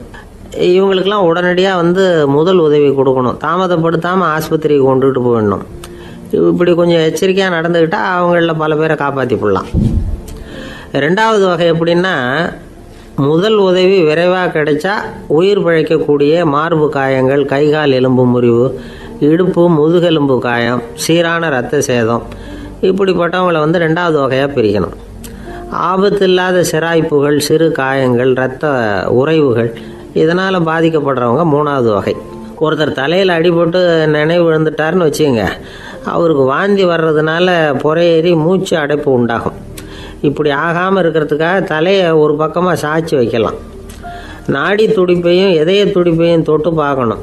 அது குறைஞ்சிருந்தாலும் சரி, நின்று இருந்தாலும் சரி, அவர் மார்பை நிமிஷத்துக்கு 80 தடவை உள்ளங்கையால் அழுத்தி இதய துடிப்பை மீட்கிறதுக்கு உதவி பண்ணணும். கழுத்தில் காயம்பட்டாலும் ஆபத்து அதிகம். கழுத்துக்கு அடியில் ஒரு துண்டை மடித்து வைக்கலாம். 2 பக்கமும் சின்ன தலையணை அல்லது துணி மடிப்புகளை வச்சு கழுத்தை அதிகமாக அசையாமல் பார்த்துக்கலாம். முதுகெலும்பு முறிஞ்சிருக்குமோ அப்படிங்கிற சந்தேகம் இருந்ததுன்னா அவரை அதிகமாக அசைய விடக்கூடாது. அதிகமாக அசைஞ்சால் தண்டு இடத்துல பாதிப்பு ஏற்பட்டு கை கால் விளங்காமல் போயிடும். அவரை ஒரு கனமான போர்வை இல்லைன்னா பாயில் படுக்க வச்சு 4 பேர் மெதுவாக தூக்கி மருத்துவ உதவிக்கு அனுப்பி வைக்கலாம். கையெலும்பு முறிஞ்சிருந்தால் முறிஞ்ச பாகத்தை உடம்போடு சேர்த்து அசையாமல் கட்டி போடலாம். கால் எலும்பு முறிஞ்சிருந்தால் மற்ற காலோடு சேர்த்து கட்டி போடலாம். முறிஞ்ச பாகம் தொங்காமல் பார்த்துக்கணும், அப்போ தான் வீக்கம் உண்டாகாமல் இருக்கும். வெட்டு காயம், குண்டடிப்பட்ட காயம், இதிலெல்லாம் இரத்தப்போக்கு அதிகமாக இருக்கும். ரத்தம் வெளியேற ஆபத்து அதிகம். சுத்தமான துணியை பல மடிப்புகளை மடித்து காயத்தின் மேலே வச்சு அழுத்தமாக ஒரு 10 நிமிஷம் பிடிச்சிக்கணும். ரத்தம் நின்ன உடனே காயத்துக்கு கட்டு போடலாம். சில சமயம் காயம்பட்ட பாகத்தை உயரமாக தூக்கி பிடிச்சிக்கிட்டா தான் ரத்த கசிவு நிற்கும். இந்த விவரங்களையெல்லாம் கொஞ்சம் மனசில் வாங்கி வச்சுக்கிட்டோம்னா சமயத்தில் உதவும். ஏன்னா இந்த காலத்தில் விபத்து எந்த ரூபத்தில் எப்போ வரும்னு யூகிக்கவே முடியல. நண்பர் ஒருத்தர் சொன்னார், நேற்றுக்கு பாருங்கள் சார், என் கண்ணு முன்னாடியே ஒரு சின்ன விபத்து நடந்ததுன்னார். என்னன்னு விசாரித்தோம். ஒரு பஸ்ஸில் வந்துக்கிட்டு இருந்தேன். அந்த பஸ்ஸில் பின்பக்கம் படி ஓரமாக நின்றுக்கிட்டு இருந்த ஒருத்தர் ரோட்டில் விழுந்துட்டார். டிரைவர் அதை கவனிக்கலை, நிறுத்தாமல் அவர் பாட்டுக்கு போகிறாருனார். கண்டக்டர் உடனே விசில் கொடுத்து பஸ்ஸை நிறுத்த வேண்டியது தானே அப்படின்னோம். அதுதான் சார் முடியாமல் போச்சுன்னார் அவர். ஏன்னு கேட்டாங்க. தவறி கீழே விழுந்ததே அந்த கண்டக்டர் தான் சார் அப்படிங்கிறார்.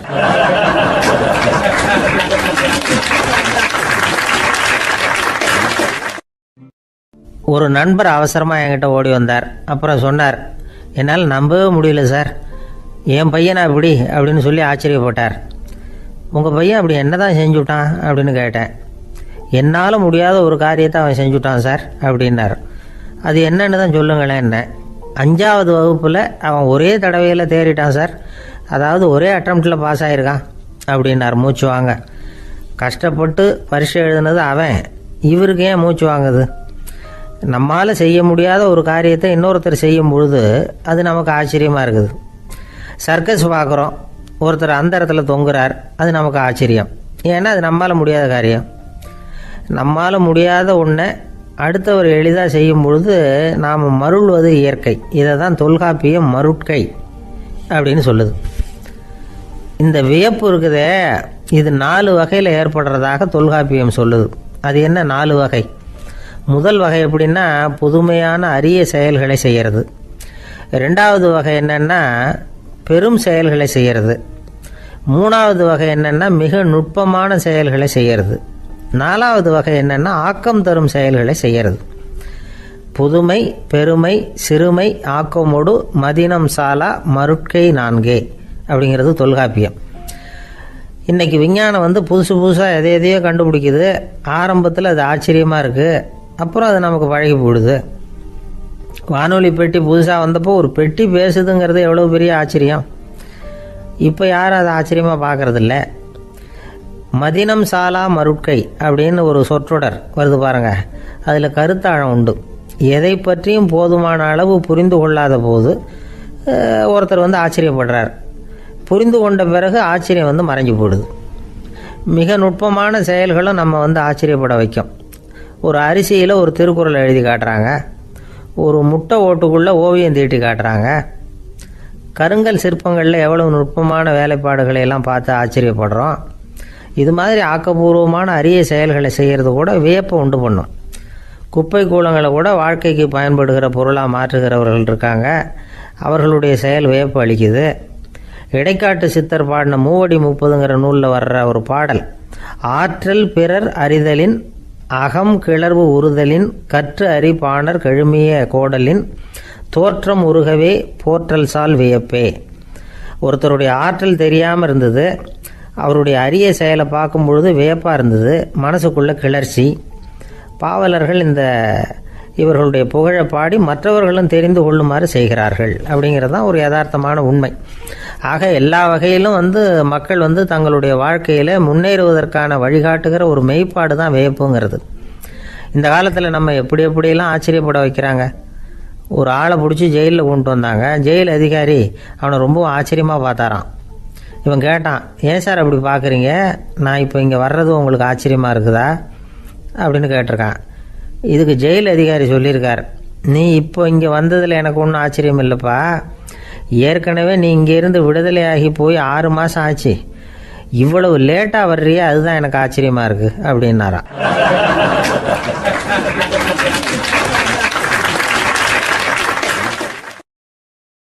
ஆஃபீஸை முடிஞ்சு வீட்டுக்கு போகிற சமயத்தில் ஒருத்தர் கடைக்கு போய் ஸ்வீட் வாங்கினார். சரி, வீட்டுக்கு பிள்ளைங்களுக்கு தான் வாங்கிட்டு போகிறார் அப்படின்னு மற்றவங்க நினச்சாங்க. அவர் அப்படி செய்யலை. அந்த இடத்துலையே பொட்டலத்தை பிரித்தார். திருட மாதிரி அப்படியே சுற்றி ஒரு தரம் பார்த்துக்கிட்டார். யாரும் தெரிஞ்சவங்க இல்லைங்கிறத முடிவு பண்ணிவிட்டு அவசரமாக அதை அப்படியே போட்டு முழுகிவிட்டு கையை தொடச்சிக்கிட்டு நல்ல பிள்ளை மாதிரி நடந்து போக ஆரம்பிச்சிட்டார். அவர் யாருன்னா, அவரோட பிரச்சனை எல்லாருக்கும் தெரியாது, சில பேருக்கு தான் தெரியும். அதாவது அவர் உடம்பில் சர்க்கரை இருக்குதுன்னு டாக்டர் சொல்லிவிட்டாராம்.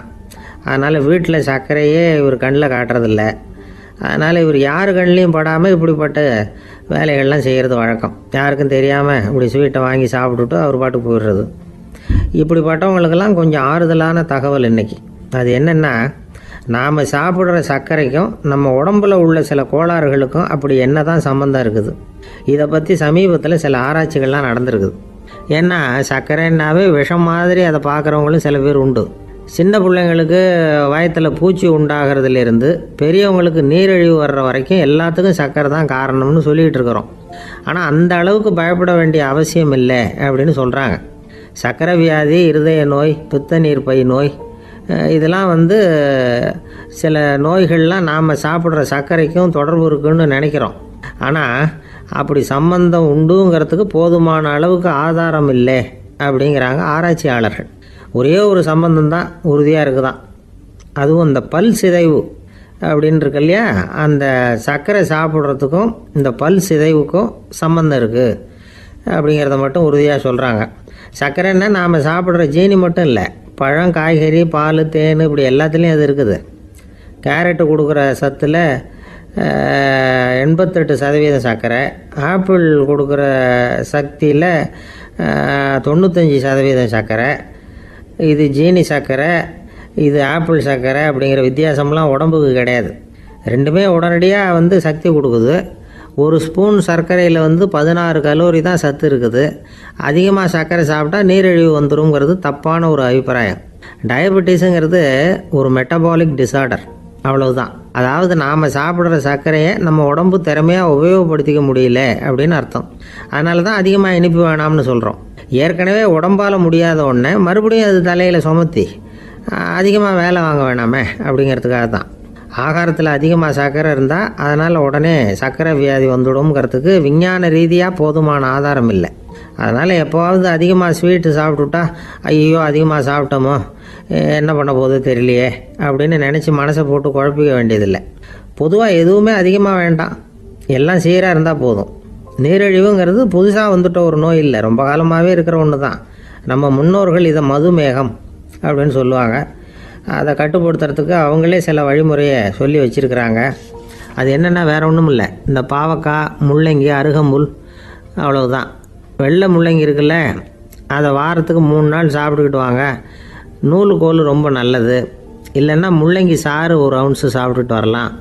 ரத்தத்தில் சேர்கிற சர்க்கரை அளவு இதெல்லாம் கட்டுப்படுத்துது. சிறுநீரில் காணப்படுகிற சர்க்கரை அளவையும் சமநிலைப்படுத்துது. தினமும் ஆகாரத்தில் கோதுமை, கேழ்வரகு, வெந்தயம், கருவேப்பிலை, சோயாபீன்ஸ் எது கிடைக்குதோ சேர்த்துக்கலாம். இப்படிலாம் செஞ்சுக்கிட்டு வந்தால் அப்புறம் வீட்டுக்கு தெரியாமல் கடையில் போய் நின்றுக்கிட்டு ஸ்வீட் வாங்கி திருட்டுத்தனமாக சாப்பிட வேண்டிய அவசியமே உங்களுக்கு வராது. 2 ஆசாமிகள் கடற்கரையில் உட்காந்து சாவகாசமாக பேசிக்கிட்டு இருந்தாங்களாம். ஒருத்தர் சொன்னார், இன்னொருத்தருக்கு தெரியாமல் ஸ்வீட்டு சாப்பிட்றதே எப்பவும் இடைஞ்சல் தான் சார். நேற்றுக்கு பாருங்கள் அப்படி தான் சாப்பிட்டுக்கிட்டு இருந்தேன், வீட்டுக்காரி கண்ணில் போட்டுவிட்டுது, அதுக்கப்புறம் ஒரே ரகலையாக போச்சு அப்படின்னாரா. எனக்கு கூட அப்படி தான் சார் ஆகிட்டுது, ஒரே ரகலை அப்படின்னாரா இன்னொருத்தர். நீங்கள் சாப்பிட்டதும் உங்கள் வீட்டுக்காரங்க கண்ணில் போட்டுவிட்டுதா சார் அப்படின்னு கேட்டிருக்காரு இவர். அதுக்கு அவர் சொன்னாராம், அப்படி இல்லை சார், கடைக்காரர் கண்ணில் போட்டுவிட்டுதோ, நான் அவருக்கு தெரியாமல் அந்த ஸ்வீட்டை அவர் கடையிலேருந்து எடுத்திருந்தேன் அப்படின்னு விளக்கம் கொடுத்தாராம் இந்த ஆள்.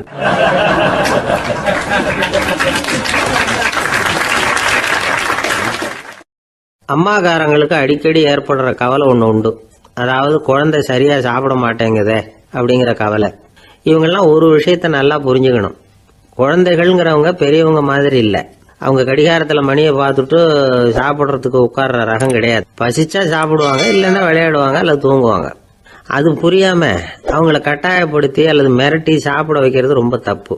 ஒரு 8 மாத குழந்தைக்கு 3 மணி நேரத்துக்கு ஒரு தடவை பசிக்கும். அந்த நேரம் பார்த்து சாப்பாடு கொடுத்தா அடம் பண்ணாமல் அது பாட்டுக்கு சாப்பிட்றோம். அதே குழந்தைக்கு 1 வயசு ஆகிறப்போ 4 மணி நேரத்துக்கு ஒரு தடவை பசிக்கும். இந்த வயசில் இயற்கையாகவே பசி குறைஞ்சிருக்கும். அது புரியாமல் என் குழந்தை முன்னாடி மாதிரி இப்போ சரியாக சாப்பிட மாட்டேங்கிறான் அப்படின்னு சில பேர் டாக்டர்கிட்ட போய் சொல்லிக்கிட்டு இருப்பாங்க. இன்னொரு விஷயம், ஒரு குழந்தைக்கு வயசு அதிகமாகிற வேகத்துக்கு உடம்பு எடையும் அதிகமாகிக்கிட்டே போகாது. உடம்பு எடை அதிகமாகிற வேகம் குறைஞ்சிக்கிட்டே வரும். 6 மாத குழந்தைக்கு ஒரு வாரத்தில் 150 கிராம் எடை கூடும். ஒரு வயசில் வாரத்துக்கு 71 கிராம் எடை கூடும். இது புரியாமல் அதிகமாக சாப்பாட்டை கொடுத்து குழந்தைய கஷ்டப்படுத்தக்கூடாது. ஏன்னா அளவுக்கு மீறின உணவு அஜீரணத்தை உண்டு பண்ணிவிடும். குழந்தைக்கு ஒரு தட்டில் கொஞ்சமாக ஆகாரத்தை வச்சு கொண்டுகிட்டு போய் கொடுக்கணும். மலை மாதிரி குவிச்சு வச்சா அதை பார்த்ததுமே பசி அடங்கி போயிடும்.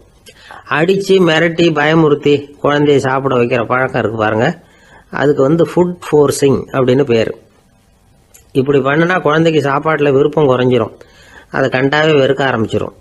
அது மாதிரி உளம் சார்ந்த பசி குறைவு, சைக்கோஜெனிக் அனோரெக்சியா, அது ஏற்படுமா. சாப்பாடுங்கிறதே ஒரு தண்டனை மாதிரி தோணும். குழந்தைகளுக்கு பிடிச்ச மாதிரியான ஆகாரத்தை கொடுக்கணும். சத்து அதிகம் இருக்குங்கிறதுக்காக அதுக்கு பிடிக்காத ஆகாரத்தை கொடுத்து கட்டாயப்படுத்தக்கூடாது. குழந்தைகளுக்கு 2 வயசு ஆகிறப்போ இயற்கையாகவே எதிர்மறை குணம் உண்டாகும். அதாவது அந்த எதிர்மறையாக பேசுறது. இது மாதிரி சமயங்களில் நாம் என்ன சொல்கிறோமோ அதுக்கு நேர்மாறாக நடந்துக்கும். ஏட்டிக்கு போட்டி, சாப்பிட சொன்னால் விளையாட போவோம், விளையாட சொன்னால் சாப்பாடு கேட்கும். இதை புரிஞ்சுக்கிட்டு நடந்துக்கணும். குழந்தை சொன்ன பேச்சை கேட்கலேன்னு கோவப்படக்கூடாது. குழந்தை வளர வளர பிடிவாத குணம் வர்றது சகஜம். கேட்டதை வாங்கி கொடுத்தாதான் சாப்பிடுவேன் அப்படின்னு பிடிவாதம் பண்ணும். வாங்கி கொடுத்து விடுறது தான் உத்தமம். நீங்களும் அதுகிட்ட பிடிவாதம் பண்ணிட்டு இருக்கக்கூடாது. ஏன்னா கேட்டது கிடைக்கலையேங்கிற ஏமாற்றம் கூட குழந்தையோட பசியை குறைச்சிரும். கேட்டது கிடைச்சிட்டா பசி அதிகமாகும். கொடுத்ததை மளமளன்னு சாப்பிட்றோம். குழந்தைகளுக்கு கண்ட கண்ட நேரத்தில் சாப்பிட்றதுக்கு எதையாவது வாங்கி கொடுத்துக்கிட்டு இருந்தா சாப்பாட்டு நேரத்தில் சாப்பிடாம அடம் பண்ண ஆரம்பிச்சிடும். பள்ளிக்கூடம் போகிற பிள்ளைங்க காலை உணவை சரியாக சாப்பிட மாட்டாங்க. அச்சம், அவசரம், பரபரப்பு இதெல்லாம் தான் காரணம். பள்ளிக்கு புறப்படுறதுக்கு ஒரு 3/4 மணி நேரத்துக்கு முன்னாடியே சாப்பாடு போட்டுருங்க, அது சரியாக போடும்.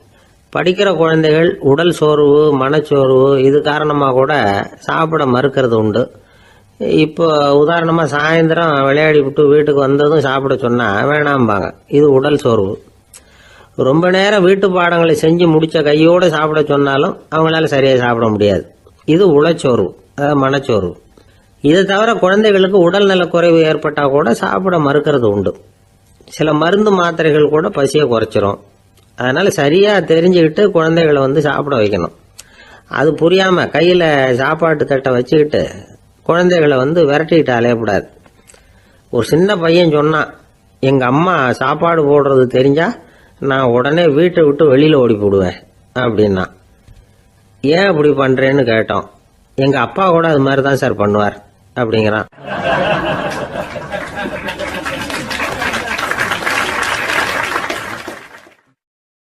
ஒரு அரசனும் அமைச்சரும் ஒரு நாள் ரொம்ப சாவகாசமாக பேசிக்கிட்டு இருந்தாங்களாம். அரசன் அமைச்சரை பார்த்து ஒரு கேள்வி கேட்டிருக்கார். ஏங்க அமைச்சரே, ஆசை இல்லாத ஒரு மனுஷனால இருக்க முடியுமா அப்படின்னு. ஏன் முடியாது, துறவி அப்படிங்கிறவங்கெல்லாம் அப்படிப்பட்டவங்க தானே அப்படின்னாராம் அமைச்சர். அவங்கெல்லாம் உண்மையிலேயே ஆசையை விட்டவங்க தானா அப்படின்னு கேட்டாரா ராஜா. அப்படிதான் இருக்கணும் அப்படின்னாராம் அமைச்சர்.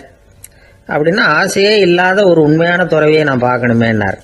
அது என்ன பிரமாதம், அதுக்கு நான் ஏற்பாடு பண்ணுறேன் அப்படின்னு விட்டார் இவர். சொல்லிவிட்டு உடனே புறப்பட்டு போனார். அங்கே எங்கே தேடினார். அப்புறம் தான் அவருக்கு புரிஞ்சுது உண்மை துறவியை கண்டுபிடிக்கிறது எவ்வளவு கஷ்டமான காரியம்னு. இருந்தாலும் ராஜா கிட்ட சொல்லியாச்சே, உண்மை துறவியை காட்டுறேன்னு. இப்போ என்ன பண்ணுறது? ராஜா கிட்ட சொன்னபடி நடக்கலைன்னா அவருக்கு கோபம் வந்துடும். அமைச்சர் ஒரு யோசனை பண்ணார். அவருக்கு ஒரு வழி தெரிஞ்சுது. அதுதான் சரின்னு முடிவு பண்ணார். அதாவது அந்த ஊரில் அவருக்கு தெரிஞ்ச நாடக நடிகர் ஒருத்தர் இருக்கிறார், நல்லா நடிப்பார். அவரை போய் பார்த்தார். இதை பாருப்பா, எனக்காக நீ ஒரு காரியம் செய்யணும்னார். என்னன்னு கேட்டார் அவர். நீ ஒரு துறவி மாதிரி கொஞ்ச நேரத்துக்கு நடிக்கணும். ராஜா உன்னை பார்த்துட்டு போகிற வரைக்கும் நடி, அது போதும். அதுக்காக உனக்கு 10,000 ரூபா தரேன் அப்படின்னார். அவர் எந்த காலத்தில் இவ்வளவு பணத்தை மொத்தமாக பார்த்துருக்கார். அதனால் உடனே சரின்னு ஒத்துக்கிட்டார். அமைச்சர் அரண்மனைக்கு திரும்பி வந்தார். என்ன அமைச்சரே, இன்னுமா ஒரு உண்மையான துறவி கிடைக்கலன்னார். உண்மையான துறவி ஒருத்தரை இப்போ தான் கொஞ்ச நேரத்துக்கு முன்னாடி பார்த்து பேசிவிட்டு வர்றேன். அவர் நம்ம ஊருக்கு வெளியில் குளத்தங்கரையில் உள்ள ஒரு ஆலமரத்துக்கு அடியில் உட்காந்துருக்கிறார் அப்படின்னார் இவர். அப்படின்னா உடனே புறப்படுங்க அப்படின்னார் ராஜா. பரிவாரங்களோடு புறப்பட்டார். அங்கே அந்த மரத்தடியில் அந்த ஆள் வேஷம் போட்டுக்கிட்டு துறவி மாதிரி உட்காந்துருக்கிறான். ராஜா நேராக போனார். அந்த துறவி காலில் பொத்துன்னு விழுந்து வணங்கினார். உடனே ராணி அவர் காலில் விழுந்தாங்க. அடுத்தபடியாக அமைச்சர் விழுந்தார். அவருக்கு தெரியும் இது நம்ம ஆள் தான்னு. இருந்தாலும் என்ன பண்ணுறது, நேரம். அப்புறம் பரிவாரங்கள்லாம் துறவி காலில் விழுந்து ஆசீர்வாதம் வாங்கிட்டாங்க. ராஜா அப்புறமா தங்கத்தட்டில் பொண்ணையும் பொருளையும் வச்சு அந்த துறவிகிட்ட ரொம்ப பணிவாக நீட்டுறார். தாங்கள் தயவு பண்ணி இதை ஏற்றுக்கணும் அப்படின்னு வேண்டிக்கிட்டார். அந்த துறவி பற்றில்லாமல் அதை பார்த்தார். எல்லாத்தையும் திறந்துட்ட எனக்கு இதெல்லாம் எதுக்காக அப்படின்னு சொல்லி அதை மறுத்துட்டாராம். ஆஹா, உண்மையான துறவியை பார்த்துட்டோம் அப்படிங்கிற ஆனந்தம் அரசருக்கு. ரொம்ப நிம்மதியாக திருப்தியாக திரும்பி வந்தார் அரண்மனைக்கு. அதுக்கப்புறம் அமைச்சர் யாருக்கும் தெரியாமல் அந்த துறவிகிட்ட ஓடினார். சொன்ன பிரகாரம் பணத்தை நீட்டினார். இந்தப்பா, நான் உங்ககிட்ட சொன்னபடி 10,000 ரூபா பணம் எடுத்துக்கோ அப்படின்னார். அந்த ஆள் ராஜா கிட்ட சொன்னது மாதிரியே எல்லாத்தையும் திறந்துட்ட எனக்கு இதெல்லாம் எதுக்காக வேணாம் அப்படின்னு விட்டாராம். நடித்த வரைக்கும் போதும்ப்பா, இனிமேல் இந்த நாடக வசனம்லாம் வேணாம், வேஷத்தை கலைச்சிரு, பணத்தை வாங்கிக்கொண்டார். இல்லைங்க, இது வேஷம் இல்லை, இது வசனமும் இல்லை, இது உண்மை. கொஞ்ச நேரம் துறவி மாதிரி நடித்ததுக்கே இந்த தேசத்து ராஜா, ராணி, அமைச்சர், பரிவாரங்கள் எல்லாம் என் காலில் விழுந்து வணங்குறாங்க. அப்படின்னா உண்மையான துறவியா இருக்கிறது எவ்வளவு பெருமையான விஷயம். நான் உண்மையான துறவியா ஆக போறேன், அப்படி முடிவும் பண்ணிட்டேன் அப்படின்னார் அந்த நடிகர். வேஷம் கூட எப்படிப்பட்ட விளைவுகளை உண்டு பண்ணுது பார்த்தீங்களா. நம்மால் ஒருத்தன் ரொம்ப வசதியாக தான் இருந்தான். ஒரு நாள் அவன் சொத்து பூரா திருட்டு போட்டுது. அதுக்கப்புறம் இவன் துறவி மாதிரி ஆயிட்டான். ஊர் ஊரா சுத்தினான். ஒரு குருநாதரை தேடி கண்டுபிடிச்சான். அவர்கிட்ட சீடனா சேர்ந்துக்கிட்டான். அவனை பார்த்து ஒருத்தர் கேட்டார், நீ உண்மையான சீடன் தானான்னு. இல்லைங்க, சீடன் மாதிரி நடிச்சுக்கிட்டு இருக்கிறேன் அப்படின்னா. அது குரு துரோகம் இல்லையா அப்படின்னு கேட்டார் அவர். இல்லைங்க, நான் பண்ணது குரு துரோகம் இல்லை, என் குரு பண்ணது தான் துரோகம். என்னுடைய பணத்தை கொள்ளையடிச்சது இவர் தான். அதை எங்க வச்சிருக்காருன்னு கண்டுபிடிக்கிறதுக்காக தான் இவர்கிட்ட வந்து சீடனா சேர்ந்துருக்கிறேன் அப்படின்னானா.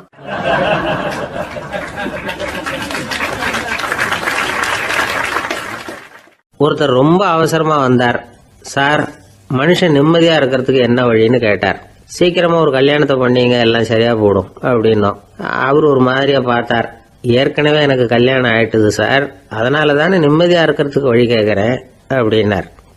சரி, இவர் ஒரு மாதிரியான கேஸ் அப்படின்னு நினைச்சுக்கிட்டு நம்மகிட்ட இருந்த ஒரு சின்ன புத்தகத்தை அவர்கிட்ட தூக்கி கொடுத்தோம். இதை படிச்சு பாருங்கன்னு. கல்யாணத்துக்கு பிறகும் சந்தோஷமா இருக்கிறதுக்கு என்ன வழி அப்படிங்கிற கேள்விக்கு அந்த புத்தகத்துல விளக்கம் இருந்தது. கணவன் மனைவிக்குள்ள சிக்கல் வராம இருக்கிறதுக்கு அதுல சில வழிகளை சொல்லி கொடுத்துருக்குறாங்க. அதெல்லாம் என்னென்ன அப்படிங்கறத இப்ப பார்க்கலாமா. குடும்பம்னு இருந்தா கோபம் வரதான் செய்யும். அது வந்துட்டு போகட்டும், பரவாயில்ல. ஆனா அந்த கோபம் ஒரே நேரத்துல ரெண்டு பேருக்கும் வந்துடாம பாத்துக்கணும். ஒரு சமயத்துல யாராவது ஒருத்தர் தான் கோபப்படணும், அடுத்தவங்க அமைதியா இருக்கணும். அதுக்கப்புறம் இவர் அமைதியான உடனே அவங்க ஆரம்பிச்சுக்கலாம். கோபமா ஏதாவது சொன்னா உடனே கோபமா பதில் சொல்லக்கூடாது. கொஞ்சம் பொறுத்து கோபம் தீர்ந்த உடனே அந்த பதில சொல்லலாம். அப்போ பதில் கோபமா இருந்தா கூட அது அவ்வளவு பெருசா தெரியாது. அற்ப விஷயத்துக்கெல்லாம் காய்ச்சி மூச்சுன்னு கத்திட்டு இருக்க கூடாது. உங்க ரெண்டு பேருக்குள்ள ஒரு தர்க்கம் ஆரம்பமாயிட்டுதுன்னு வச்சுக்கோங்க. கடுமையா ரெண்டு பேரும் விவாதம் பண்றீங்க.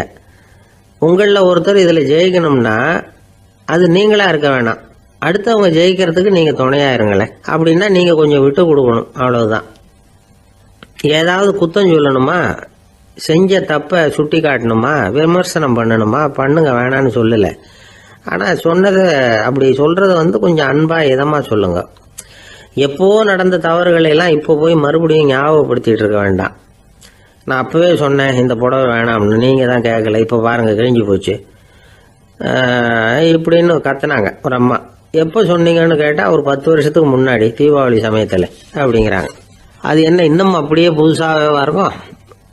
உங்களுக்கு அவர் தான் பெருசு, அவருக்கு நீங்க தான் பெருசு. அதை விட இந்த உலகத்துல வேற எதுவும் முக்கியம் இல்லைன்னு நினைக்கணும். நீ தான் என்னுடைய உலகம்னு எத்தனை தடவை சொல்லியிருப்பீங்க. அதெல்லாம் வெறும் வசனமா போயிடக்கூடாது. ஏதாவது ஒரு பிரச்சனையை பத்தி கடுமையா விவாதம் பண்ணிட்டு இருக்கீங்க, அதை அப்படியே பாதியில விட்டுட்டு படுக்கைக்கு போயிடக்கூடாது. சொச்சத்தை நாளைக்கு பேசிக்கலாம்னு. அப்படி போனா தூக்கம் வராது. பிரச்சனையை ஒரு முடிவு பண்ணிக்கிட்டு அதுக்கப்புறமா தூங்க போகணும். ஒரு நாள்ல ஒரு தடவையாவது உங்க ஜோடியை பாராட்டி நல்ல விதமா கனிவா ஒரு வார்த்தை சொல்லணும் அப்படின்னு தீர்மானம் பண்ணீங்க. ஏதாவது தப்பு பண்ணிவிட்டீங்கன்னா பரவாயில்ல, அதை ஒத்துக்கிறதுக்கும் மன்னிப்பு கேட்கறதுக்கும் தயாரா இருக்கணும். அது ஒன்றும் கேவலம் கிடையாது. வீட்டுக்குள்ள தானே கேட்க போறீங்க, வெளியில யாருக்கு தெரிய போதும். எப்படியோ உங்களுக்குள்ள ஒரு சமரசம் ஆனா சரிதான். ஒரு தகராறுன்னு எடுத்துக்கிட்டா குறைஞ்சபட்சம் அதுக்கு 2 பேர் தேவை. தனியாவே உட்காந்துக்கிட்டு நான் இப்ப தகராறு பண்ணிட்டு இருக்கிறேன் அப்படின்னு யாரும் சொல்ல முடியாது. 2 பேர் தகராறு பண்றாங்கன்னா பொதுவா அந்த 2 பேர்ல யாரு அதிகமா பேசுறாங்களோ அவங்க பேர்ல